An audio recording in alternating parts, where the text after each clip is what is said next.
señores, soy soldado de los mejores, trabajo de mil amor y la guardia seguridad.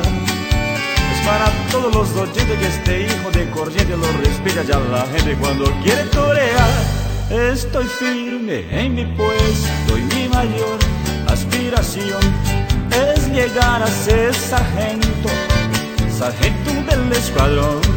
Mi uniforme plancheado, los botones bien lustrados, mi pistola y mi sable desde lejos ni puede brillar.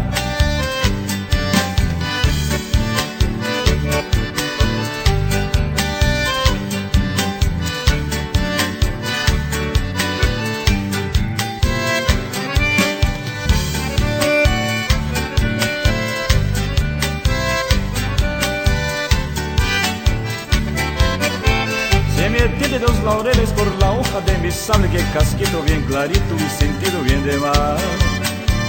Y si el bulo le castigo, se me tiene dos laureles y esa frase bien marcada por tu lomo quedará. Es la ley la que te castiga, por mi intermedio hay dos abrazos, yo te lo marco por la costilla, pero es la ley la que te castiga.